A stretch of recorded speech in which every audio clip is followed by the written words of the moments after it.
हर समाज में इस तरह के कुंठित लोग होते हैं जो पुरानी मान्यताओं को आज भी आगे बढ़ाना चाहते हैं, उनको सर पर रखना चाहते हैं। ऐसे लोगों को हम लोग सामंतवादी, जातिवादी, और अब हमने नया नाम जो दिया है वो है जातीय आतंकवादी, जातंकवादी। आप समझो, ये जातंकी, जातीय आतंकवादी, जातंकवादी जो लोग हैं, यही वो लोग हैं जिनको काशीराम साहब कहते हैं कि मैं ब्राह्मणों का विरोधी नहीं हूँ, ब्राह्मणवाद का विरोधी हूँ, जिनको बाबा साहब अम्बेडकर कहते हैं। आपको पता है मनुस्मृति किसने जलाई?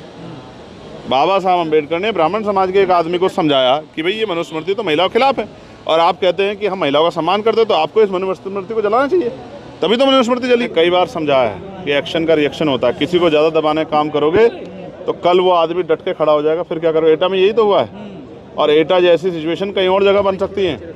इसलिए मैं बहुत जिम्मेदारी से कह रहा हूँ, मैं अपने लोगों से कह रहा हूँ कि मैं आपकी शक्ति को जानता हूँ। नमस्कार, तो जनता लाइव देख रहे हैं आप, और मैं हूं आपके साथ पूजा, और इस वक्त हम मौजूद हैं शाह ऑडिटोरियम में, जहां से आज प्रथम राष्ट्रीय अधिवक्ता अधिवेशन की शुरुआत की गई। और आज यहां पे चंद्रशेखर आज़ाद रावण, जो कि नगीना सांसद हैं, वो भी मौजूद थे इस प्रोग्राम में। और इसके ज़रिए आज वकीलों की एकता, और जो वकीलों की लगातार एक लंबे अरसे से मांग है उनकी कानूनी सुरक्षा की गारंटी को लेकर, जिसके तहत वो सरकार से कुछ मांगे हैं, उनकी लगभग 17 मांगे हैं, जिनका जिक्र आज चंद्रशेखर आज़ाद ने किया मंच के ज़रिए। और उन्होंने उन्हें आश्वासन भी दिया कि उनकी वो मांग वो सरकार तक पहुंचाएंगे। साथ ही बोध गया के मुद्दे पर भी यहाँ से उन्होंने अपनी राय रखी। इसके अलावा जिस तरीके से मध्य प्रदेश के ग्वालियर खंडपीठ में बाबा साहेब की प्रतिमा को लगाने का मामला है, जिसे लगातार भीम आर्मी जो है पुरजोर आवाज़ के साथ, मजबूती के साथ उठा रही है, हमने देखा अभी बीते दिन वहाँ पर उन्होंने कैंडल मार्च के ज़रिए भी अपनी बात रखी थी।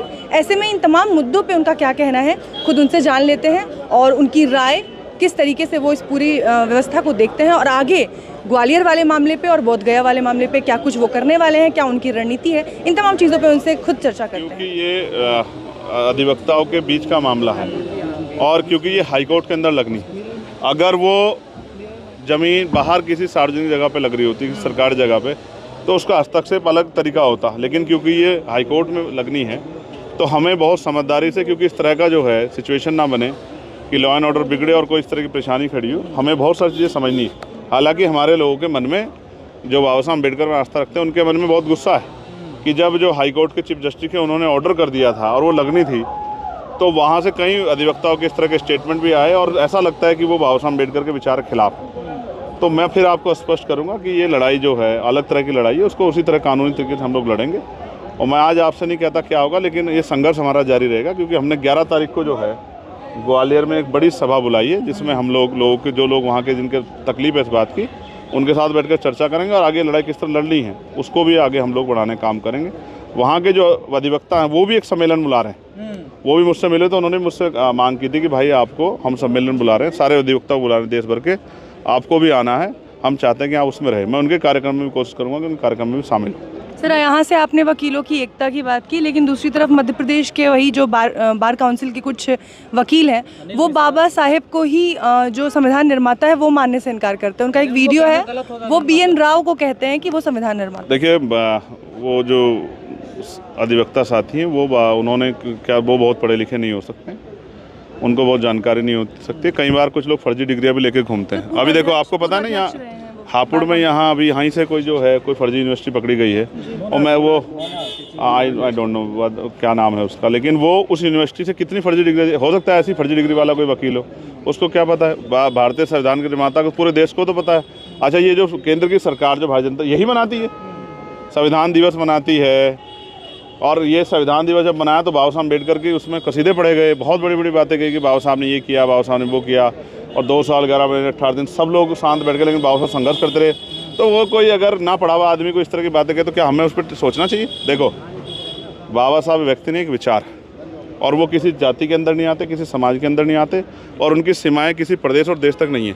मैं अभी दुनिया में होकर आया US में, और अभी दुबई जा रहा हूँ, एक कार्यक्रम में डॉक्टर बाबा साहब अम्बेडकर की बर्थ एनिवर्सरी सेलिब्रेट कर रहे हैं। आप समझो, दुनिया में रहने वाले लोग, मैं कोलंबिया यूनिवर्सिटी गया, जहाँ सिंबल ऑफ नॉलेज जो है डॉक्टर बाबा साहब अम्बेडकर की स्टैचू लगी है, तो कोई अगर कुछ भी बोल पड़ता है, आप मतलब इधर ना पढ़े लोगों के बारे में मुझसे कहने लग जाओ, फर्जी डिग्री वालों के लिए, कि मैं उनकी बात को भी सुनूं, तो ये तो आपकी मेरी मूर्खता है। हमें इन चीज़ों पर ध्यान नहीं देना चाहिए। बाबा साहब को छोड़कर भीम आर्मी पर हमला कर रहे हैं ना सर, सीधा भीम आर्मी से लड़ाई करने। अब आपको लगता है कि भीम आर्मी से लड़ना आसान है? क्या आपको लगता है कि आप जानते नहीं हो कि भीम आर्मी क्या है? भीम आर्मी कोई व्यक्ति थोड़ा ही है, कोई चंद्रशेखर थोड़ा भीम आर्मी है। भीम आर्मी तो एक क्रांति, एक आवाज़ है, और जिस दिन आवाज़ दे दी तो पूरा ग्वालियर जो है इकट्ठा हो जाएगा। आपको नहीं पता क्या भीम आर्मी क्रांति आपने दिल्ली में देखी थी, नहीं देखी थी?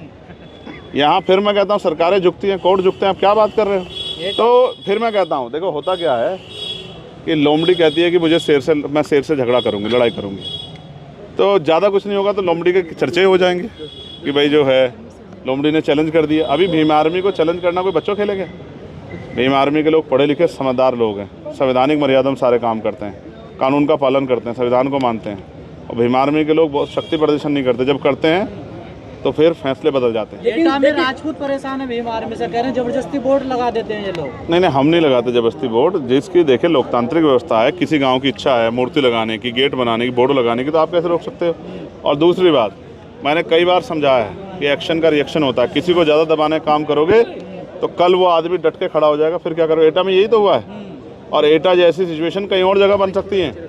इसलिए मैं बहुत जिम्मेदारी से कह रहा हूँ, मैं अपने लोगों से कह रहा हूँ कि मैं आपकी शक्ति को जानता हूँ, लेकिन आपके कंधों पर जिम्मेदारी ये है कि कानून व्यवस्था भी बनी रहे, इसका ध्यान रखना।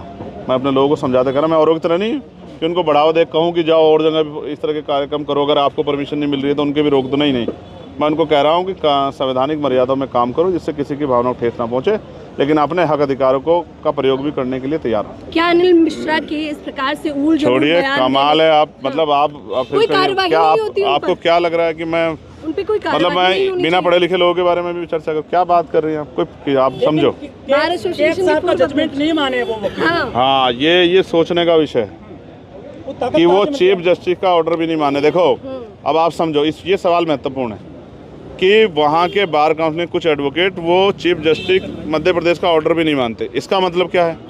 लोग हमसे कहते हैं कि आप कानून को नहीं मानते, संविधान को नहीं मानते, कई बार इस तरह की बातें कहते हैं कि आप आंदोलन करते हैं, सुप्रीम कोर्ट हाई कोर्ट को नहीं मानते। अब बताओ, हाई कोर्ट के चीफ जस्टिस का ऑर्डर नहीं माना जा रहा है, तो इसका मतलब समझते हैं? इसका मतलब वो वकील जो हैं वो संविधान में, न्यायपालिका में विश्वास ही नहीं रखते हैं, वो न्याय के सिद्धांत में विश्वास रखते हैं। तो ऐसी सोच के लोग जो हैं, जिस भी दल से जुड़े हुए हैं, उनका बायोडाटा निकालना चाहिए और वो सार्वजनिक करना चाहिए कि कौन से संगठन दल के लोग हैं, ये कौन से संगठन दल के लोग हैं जो इस तरह की चीज़ें कर रहे हैं, और इनके मन की, इनकी सोच जो बाहर आ रही है। हमें सचेत, कुछ ब्राह्मण मूर्ति के समर्थन में आगे लगवा। आप जाति पे जा रहे हो, मैं नहीं जा रहा हूँ। मैं विरोध कर रहे हैं, सब एक ही जाति के ना, सरनेम देखिए। मैं फिर कह रहा हूँ, आप ये मीडिया काम है कि वो लोगों को बताएं किस सरनेम के। मैं इंसानियत को मानने वाला व्यक्ति हूँ, मैं डॉक्टर बाबा साहब अम्बेडकर को मानने वाला, फूले साहू पेरियार को मानने वाला, सतगुरु रविदास जी को, भगवान बुद्ध, कबीर जी को, नानक देव को मानने वाला। मैं जातियों पे नहीं जाता। मैं स्पष्ट कह रहा हूँ, ये विचारधारा की लड़ाई है। इसमें कोई भी ब्राह्मण भी आ सकता है फेवर में, इसमें क्षत्रिय भी आ सकता है, इसमें वैश्य भी आ सकता है। ऐसा थोड़ा कि वो बाबा साहब के खिलाफ है सब लोग, लेकिन आप समझो वो महत्वपूर्ण ये है कि क्या जो लोग आ रहे हैं, इसका मतलब वो न्याय के सिद्धांत को, भारतीय संविधान में आस्था और विश्वास रखते हैं, और जो लोग नहीं आ रहे हैं, इसका मतलब वो भारतीय संविधान में आस्था विश्वास, न्याय में आस्था विश्वास नहीं रखते हैं। स्पष्ट हो गया ना? लेकिन सर अब तक सवाल ये था लेकिन कि चंद लोगों की वजह से पूरे समाज पे तो नहीं मैं कह सकता हूँ। अब ये कह रहे हैं ना कि उसी समाज के और लोग भी आ रहे हैं, वो समर्थन भी हैं। तो मैं फिर कहता हूँ, मेरा देखने सोचने का तरीका डॉक्टर बाबा साहब अम्बेडकर के विचारों के आधार पर है।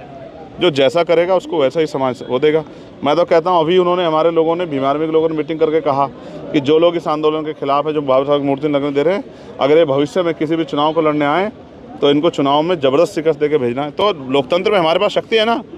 जो भी हमारे महापुरुषों के सम्मान के से खिलवाड़ करेगा, हमारे कमजोर वर्गों पे हमला करेगा, हमारी बहन बेटियों का अपमान करेगा, हमें भी सामाजिक रूप से भीम आर्मी के माध्यम से ये विचार और ये आंदोलन चलाना चाहिए, ये वैचारिकी को आगे बढ़ाना चाहिए कि ऐसे लोगों को चिन्हित करके, वो किसी दल से आए, किसी पार्टी, उनका सबका बहिष्कार करके उनको, सुनो पहले, उनको राजनीतिक रूप से ताकतवर नहीं होने देना चाहिए, उनकी राजनीतिक शक्ति को जीरो करना चाहिए। ये बात हमारे समाजों को भी, कमजोर वर्गों को भी सोचनी चाहिए। सर, प्रतिमा वापस पहुंच गई जहां से आई थी, फैक्ट्री में, ग्वालियर वाली। क्या लग रहा है सर, कितने दिन में वापस आ जाएगी? क्यों लगेगा कुछ यार, कमाल है। मैंने आपको बता दिया कि संवैधानिक तरीके से जो है, जो काम होना है वो होंगे, ठीक है। तो आप समझो ना, संघर्ष चल रहे हैं, वहाँ के लोग खाली थोड़े बैठे हैं। आप क्या समझ रहे हैं? सवाल विरोध का है। जैसे आपने कहा संवैधानिक तरीके से, एकता में भी यही हुआ और मध्य प्रदेश, दोनों चीजों में उग्र चीज नहीं हुई। हाँ, तो क्या आप संविधान को सर्वोपरि रखा जा रहा है? नहीं सर, सर्वोपरि होना ही चाहिए यार। हम ये कहते हैं कि डॉक्टर बाबा साहब अम्बेडकर संविधान लिखा, तो सबसे पहली मान्यता तो हमारे ऊपर आती है कि हम उस संविधान की जो है जीवन के अंतिम समय तक जो है रक्षा करें, उसके मूल्यों का सम्मान करें। हम ही नहीं करेंगे तो कौन करेगा? ऐसा नहीं, हम तो संविधान को मानने वाले लोग हैं, हम तो हिंसा के खिलाफ हैं। ना हम कोई हिंसक बयान देते, ना हम हिंसा करते। हम तो हिंसा के भी खिलाफ हैं और संविधानवादी हैं भाई, हम अम्बेडकरवादी लोग हैं।